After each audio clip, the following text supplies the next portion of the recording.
Ayan po at sa lahat po ng mga politiko na pumayag sa kagustuhan ni Bangag na maglagay at tatadtarin nila ng EDCA itong ating bansa.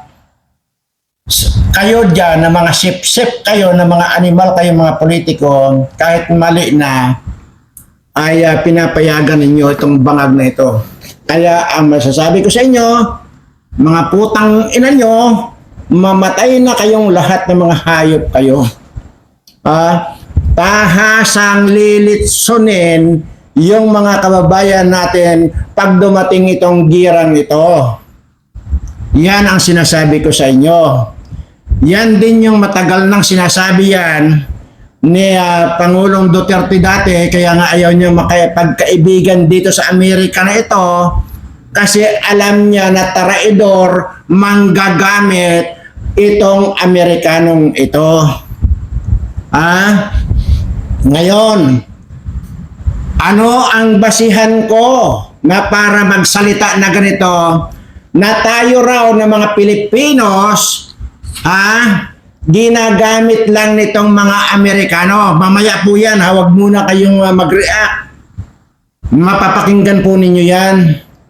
At tayo raw mga Pilipino, ang sinasabi nitong hindi ko alam ito kung general ba yan o ano, basta sa question and answer yan at mayroong Pilipino na nagtanong kung ano yung mga tinatanong niya kung tungkol nga dito sa sigalutan sa China na ito. At nagpaalala pa sa atin na kung mayroon man tayong dapat na pakisamahan at dapat na pagkatiwalaan ay itong China. Itong Amerikanong ito nagsasabi, ang purpose lang ng mga Amerikano ay para pagkakitaan ang mga Pilipino at gagamitin lang nila. So ngayon, yung sinasabi nyo dati ng mga animal na ito, na itong si Pangulong Duterte ay sumanib na rito sa mga tawag ba dito sa mga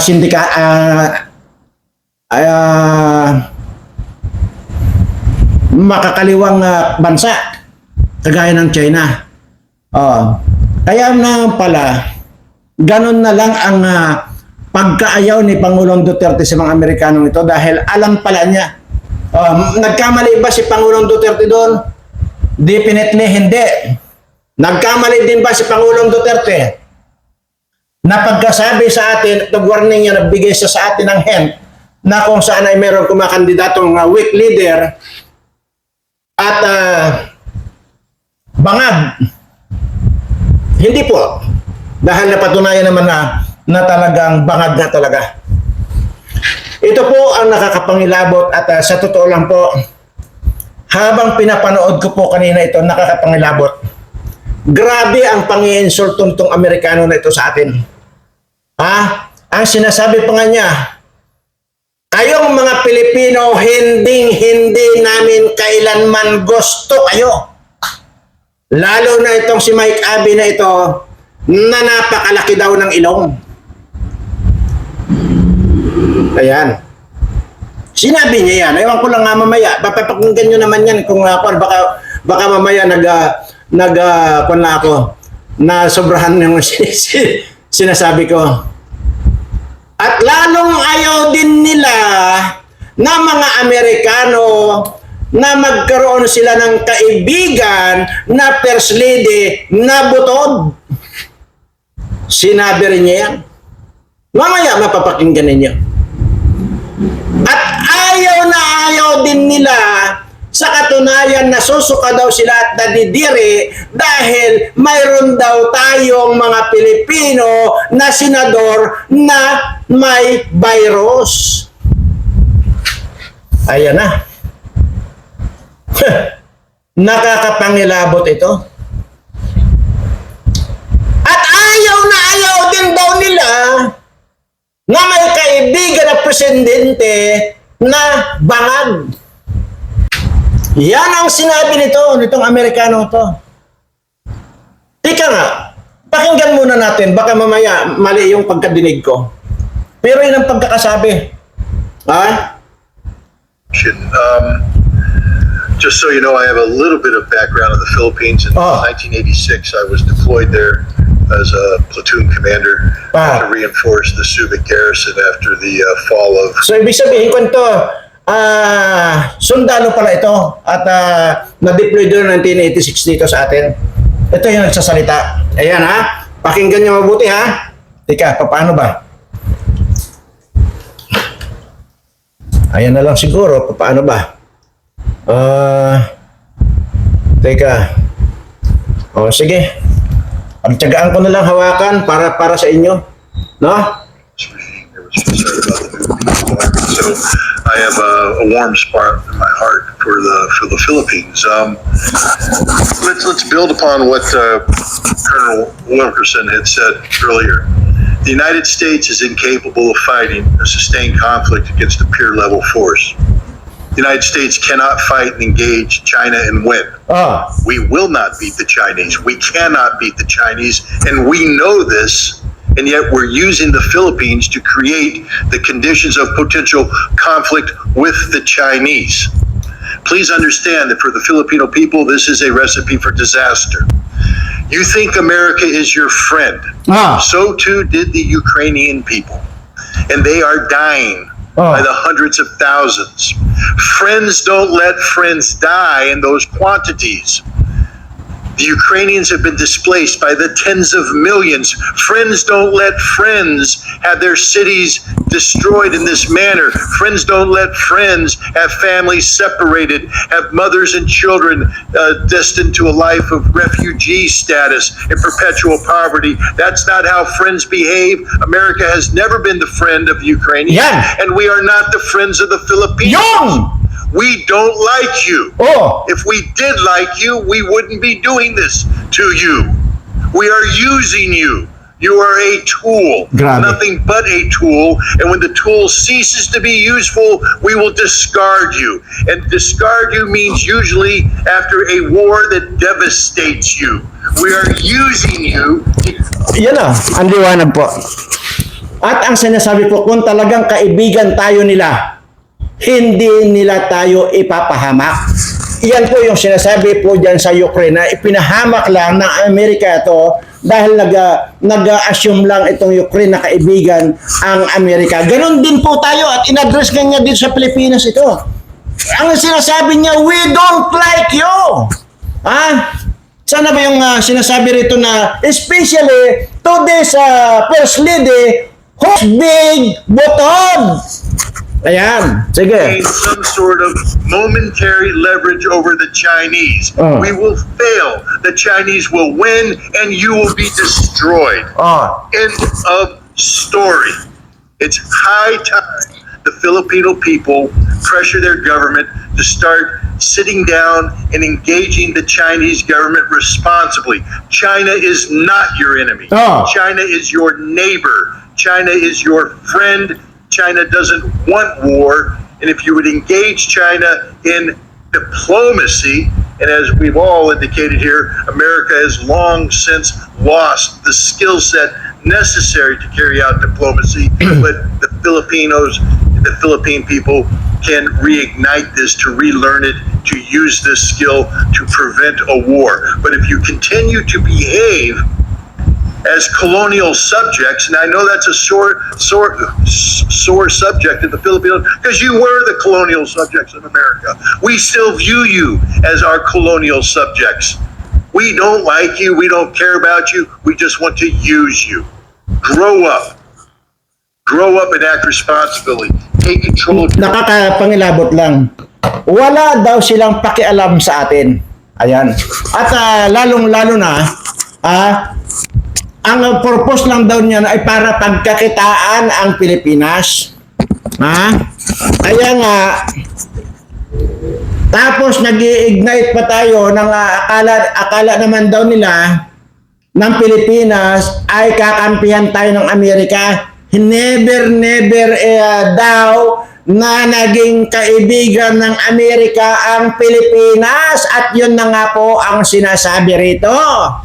Na ayaw nila na may first leading button, ayaw ayaw nila na may presidenteng bangag, ayaw nila ng may malaking ilong na nandyan na nagbablog na walang ginawa kundi ang itapik si Sara Duterte, si President Duterte, at lahat ng Duterte, at lalong-lalo ng gustong-gusto niyang itapik itong malaking ilong na ito, itong si Pastor Kibuloy, na pinalamon ni Pastor Kibuloy, dinamitan ni Pastor Kibuloy sa loob ng 15 years. Napakawalang utang na loob itong yawa na ilong na ito. Nakita nyo na. Mga kababayan, lalo na yung mga nandyan sa Cagayan, kung saan man nila inilagay ang EDCA na yan, kayo ang unang mapopulbos dyan. Maniwala kayo sa akin. Yan pa, sinabi pa niya, hindi na natin itutuloy. Sinabi pa rin niya dyan, sinabi ko na kaninang una, na mayroon din pala ditong senador na Pilipino na mapagtampalasan at may taglay na virus. Itong si Hunte virus. Nakakapangilabot yung sinabi nito. Ito pala, military pala ito. Na-deploy siya rito 1986 daw. At yun ang pagkakamali daw natin na pinapaniwala yung sarili natin na kaya may ipagtatanggol tayo nitong mga Amerikanong ito.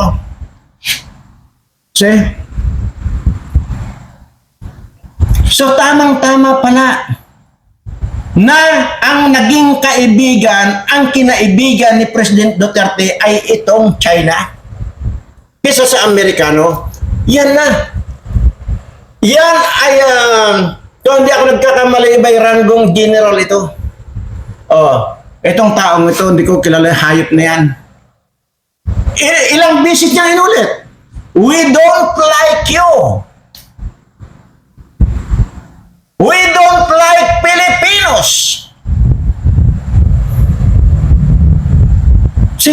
Nakakapangilabot.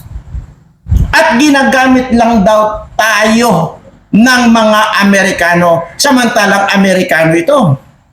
Pero talagang nagsalita siya ng diretsahan. Kung mayroon man daw tayong dapat kaibiganin ay itong China, unang-una kapit-bahay lang natin.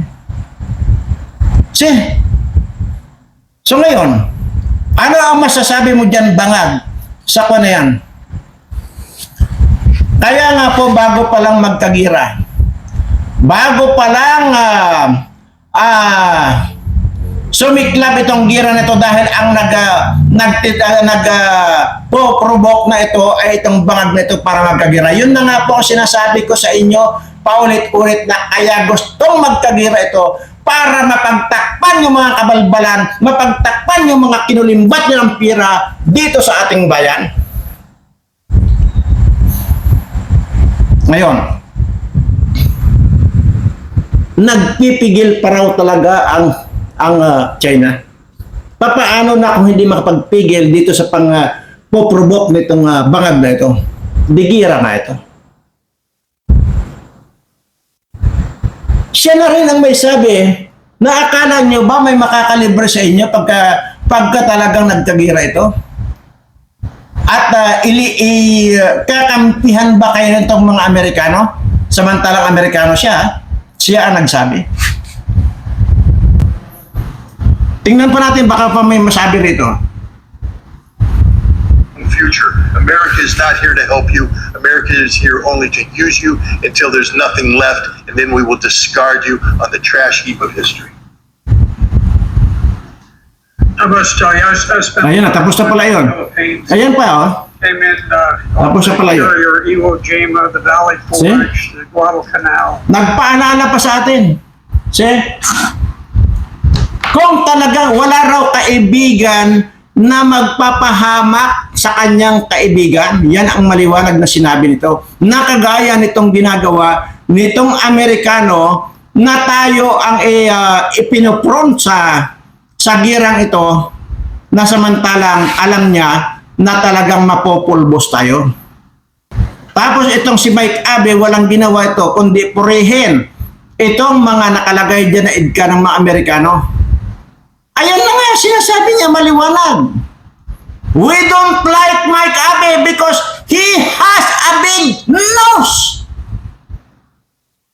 Maliwanag yan.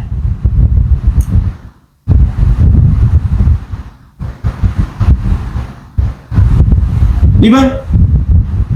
Pero wala pa rin sa ginagawa itong Mike Abe nito kundi kampihan pa. Ngayon mga kababayan, nasa atin ang bular ito kung palayasin na natin yung idka na yan dahil yan ang magpapahamak sa ating lahat. Ako, sigurado ako, di ako mapapahamak dyan. Baka nga ako pa ang maging kalaban ng kapwa ko Pilipino. Bakit? Bakit ko sabi itong baka malamang na ako pa ang magiging number 1 na pupulbo sa kapwa ko Pilipino? Dahil may expertise ako magpalipad ng F-16. Ito yung sinasabi ko dati na kapag ka pumunta ako ng China at sinabi ko roon ang expertise ko, na magpalipad, mag-exhibition at maglaglag ng mga bomba, sisiguraduhin ko hindi pa natatapos yung salita ko sa China, tatanggapin na nila ako, i-hire na nila ako. Kaya mga kaibigan, na mga kapulisan, kasundaluhan, mag-isip-isip na kayo. Ipapaalala ko lang sa inyo mga sundalo or mga pulis, hindi ba't minsang ipinahamak na rin kayo ng mga namumuno sa inyo na nakadikit sa either presidente o sino mang mataas na nanunungkulan sa ating bansa? Ayan. Hindi ba't ipinahamak na kayo? At ngayon, dahil sa pagsunod ninyo ng mali, hindi ba't para kayong anong tawag doon? Para kayong mga gagamba na isa-isang pinulot at ihinagis kayo dyan sa apoy. Yan yung nangyari sa SAP 44 na kinarnilan nitong mga kalaban. Kasi nga dahil nga sa sunod-sunuran kayo kahit na mali. Ganyan din yung ginawa ninyo dito kay compound ng KOGC. Paano ngayon? Kung yung KOGC ay mayroong ganyan din sa mga Masapano, dinadiskar nilang kayong lahat dyan, baka nalipol kayong lahat. Pangalawa sana nangyari ito. Kaya ang bottom line sana dito mga kasundaluhan o kapulisan, sana kung mali na ay huwag nyo nang susundin. Dahil tiyak, madidiskar nilang kayo. Makakatay lang kayo kagaya ng ginawa nung dyan sa Mama Sapano na kinatay lang yung SAP 44 natin dahil lang sa pagsunod dito sa mga ungas na mga namumuno sa inyo. Di ba? Tapos ginawa nyo na naman ngayon. Yan ang sinasabi ko. Mali na, susundin nyo pa.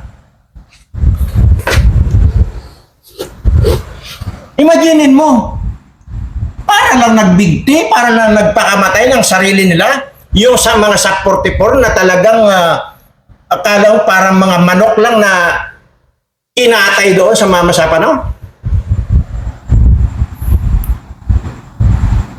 Maling-mali na sinunod nyo. Kahit na ganon, ay putang ina kung ako, let's say, alam nyo kung ako ang uutosan ng mali? Ang una kong babarilin yung nag-utos. Ang una kong titirahin, una kong raratratin yung nag-utos. Alam kong mali na eh. Bakit? Kaya yung sinasabi ko, doon sa mga nakaraang sa video ko, sana bago kayo, kung tinarget ninyo ang POGC, nag-U-turn kayo at ang tinumbok nyo Malacanang dahil yan ang magpapahamak sa inyo.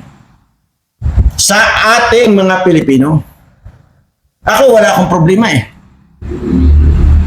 Dahil kayang-kaya ko sarili ko. Kasama itong mga subscribers ko. Ay, pero papaano na itong mga iba? Na walang kakayanan, papaano na? Di para lang mga ipis na tinapakan ng mga yan. Tingnan nyo, grabe, nakakapangilabot itong parito. 2 beses ko na pong nabanggit dito sa video ko. Na kapag ka ako ang pumunta ng China at nagpresenta ako at ilalatag ko yung expertise ko kung papaanong mag-exhibition gamit ang F-16 at kung papaanong magbagsak ng bomba sa kalaban, titiyakin ko sa inyo, hindi ako tatanggihan ng China. So ngayon, pag hindi ako tinanggihan ng China, ano mangyayari? Di ang makakalaban ko, kapwa ko Pilipino. Ang magkakapatayan dito, kapwa ko Pilipino.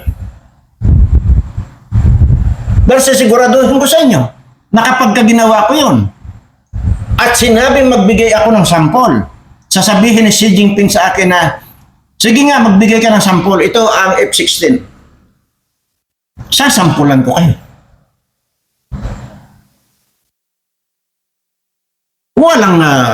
Walang kon ito. Hindi ako pwedeng umurong, hindi ako pwedeng tumanggi doon. Kaya nga ako nag-apply sa kanila. Magbago na kayo. Baguhin nyo na yang kasabihan na chin-chin o kumanda yan. Bagkos, magmula sa ulo, pag pinababa ninyo yan sa chin of command, sila ang babalikan ninyo, sila ang braratatin ninyo, ganun dapat. Dito sa mga ungas na nag-utos sa inyo, alam nyo nang mali. Gagawin nyo pa. O di kaya anong nangyari sa inyo, yung mga naunang SAP 44 ang natutas.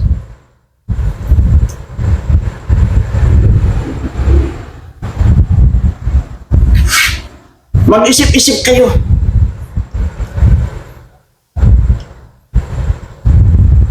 Baka sa susunod, baka hindi nyo na makikita ang background ko rito habang nagbablog ako. Baka ang makikita ninyo na background, nasa airport ako, at nakaready na ako, napaliparin ko itong F-16 ng China. Waka ng ina nyo.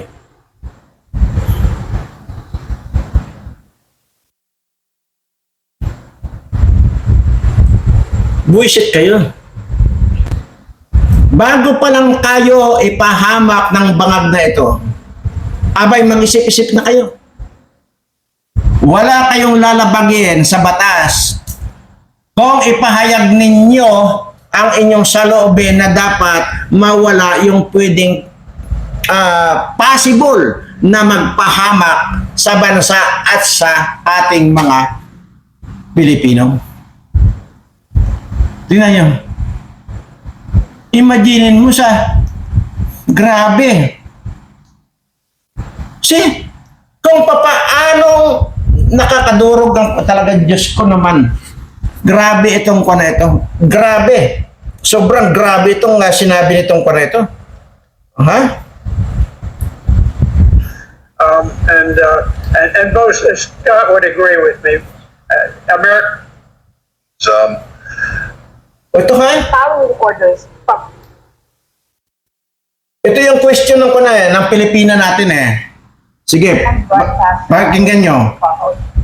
From Philippines, and it is from Maria Catherine with Rio and now Yes, good afternoon. already 7 years here in the Philippines. I am broadcasting in Cuba. New Zealand broadcaster. I am a co-host of late Butch Valdez with Itos Valdez in Radio Mindanao Network DCXL, ang ating katipunan show. My question goes to Mr. Scott Ritter. Yan. As a former UN weapons inspector and US Marine intelligence officer, and actually to anyone else who wants to answer, a proxy war is being orchestrated in this part of the world, our country, the Philippines. Our country is actually being used by the US in its intent of war against China. And according to geopolitical analysts, the Philippines will be the next Ukraine. Oh. The Philippine President Ferdinand Marcos Jr. has allowed additional 9 EDCA sites, Oh. or more appropriately 9 U.S. military bases all over the country. The armed forces of the Philippines seem to be following orders from their U.S. counterpart. Drumbeats of war is being heard almost every day. Xenophobia is being propagated on mainstream media. Almost every week, there is an incident of Chinese Coast Guard that water cannons a Philippine vessel at the South China Sea. Do you think a false flag operation can happen here as tensions are getting worse? What do you propose for this to stop? Thank you. Yan na. Well, thank you very much for the question. Just so you know, I have a little bit of background in the Philippines. In 1986, I was deployed there as a platoon commander to reinforce the Subic garrison after the fall of the Marcos regime. There was concern about the new People's Army, so I have a warm spot in my heart for the Philippines. Let's build upon what Colonel Wilkerson had said earlier. The United States is incapable of fighting a sustained conflict against a peer-level force. The United States cannot fight and engage China and win. We will not beat the Chinese. We cannot beat the Chinese, and we know this, and yet we're using the Philippines to create the conditions of potential conflict with the Chinese. Please understand that for the Filipino people, this is a recipe for disaster. Oh. You think America is your friend. So Yun. too did the Ukrainian people. And they are dying by the hundreds of thousands. Friends don't let friends die in those Correct. quantities. The Ukrainians have been displaced by the tens of millions. Friends don't let friends have their cities destroyed in this manner. Friends don't let friends have families separated, have mothers and children destined to a life of refugee status and perpetual poverty. That's not how friends behave. America has never been the friend of the Ukrainians, and we are not the friends of the Filipinos. Putang ina. We don't like you. Oh, If putang we ina. did like you, we wouldn't be doing this to you. We are using you. Ipoy, You are a putang- tool, nothing but a tool. And when the tool ceases to be useful, we will discard you. And discard you means usually after a war that devastates you. We are using you to gain some sort of momentary leverage See? over the Chinese. We will fail. The Chinese will win and you will be destroyed. Oh. End of story. It's high time the Filipino people pressure their government to start sitting down and engaging the Chinese government responsibly. China is not your enemy. Oh. China is your neighbor. China is your friend. China doesn't want war. And if you would engage China in diplomacy, and as we've all indicated here, America has long since lost the skill set necessary to carry out diplomacy, but the Philippine people can reignite this, to relearn it, to use this skill to prevent a war. But if you continue to behave as colonial subjects, and I know that's a sore subject in the Filipinos, because you were the colonial subjects of America. We still view you as our colonial subjects. We don't like you, we don't care about you, we just want to use you. Grow up. Grow up and act responsibly.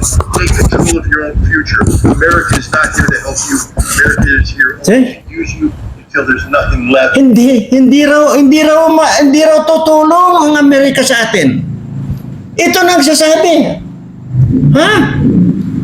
At saka kung kaibigan daw tayo, hindi raw sisiguraduhin daw niya na hindi niya ipapahamak ang kaibigan niya. So, ibig sabihin, ang sinasabi niya ito ay hindi nga tayo kaibigan ng Amerika. Kaya nga, ipapahamak lang tayo kagaya nitong Ukraine. See? Napakaliwanag po yung sinasabi niya. We don't like you.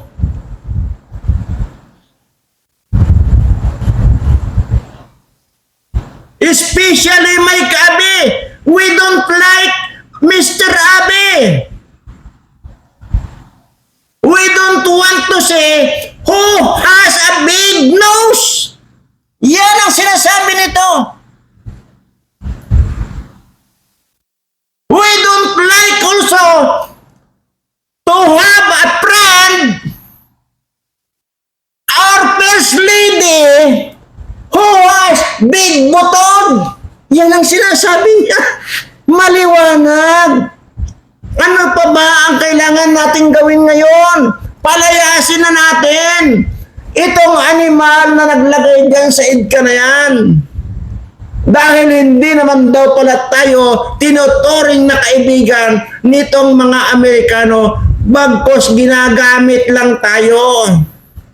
Kasi kagamit-gamit naman daw tayo. Kasi wala naman daw kakwenta-kwenta. Kahit mamatay yang si Butod na yan, wala naman daw kwenta. Kasi parang hindi naman daw tao.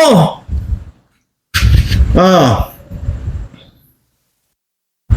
So hindi raw kapanghinayang na dapat habang humihinga daw yan, ay kailangan gamitin lang yan. Ano mang oras na mamatay yan, wala silang pakialam. Sabi, we don't care, Pilipino.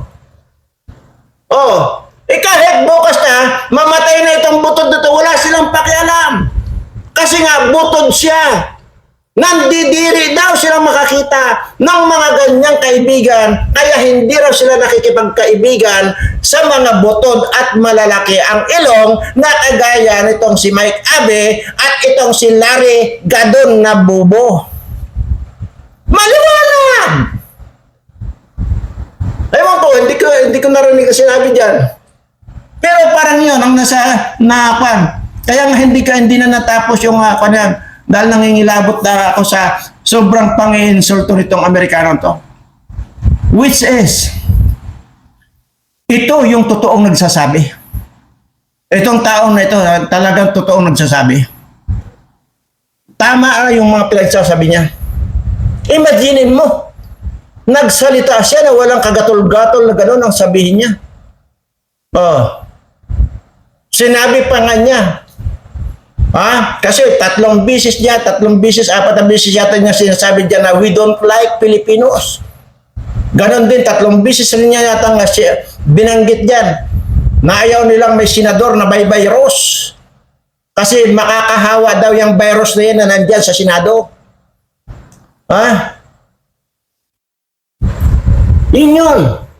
At ayaw din daw nila ng kaibigan na bangag. Maliwanag yan.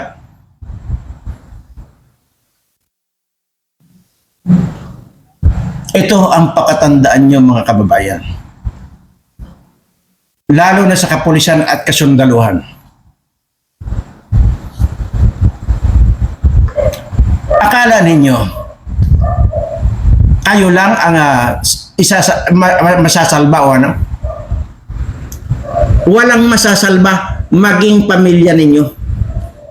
Tatay, nanay, anak ninyo, asawa ninyo. Kita ninyo, ngayon pa lang mag-isip na kayo. Anong dapat yung isipin? Aba, alam nyo na yan, hindi na kayo bata para i-dok-dok pa sa inyo. Itong nangyayaring ito, nandito na tayo sa gira. Sinabi naman niya, mapupulpog lang tayo ng China. Mabuti pa nga itong tao ito, may malasakit. Diba? Wala tayong kalaban-laban, sinabi na nga niya. Ano nga bang laban natin dito? Ay kung meron man tayong panglaban dito, ang panangga dyan sa mga sa ako na yan, sa kanyon ng China na yan, ay di yung butod ni Lisa ang panangga. Siya lang malilibre na, hindi kayo malilibre. Pero wala na nga po yung mga bako na yan eh. Mga bomba-bombahan na yan eh.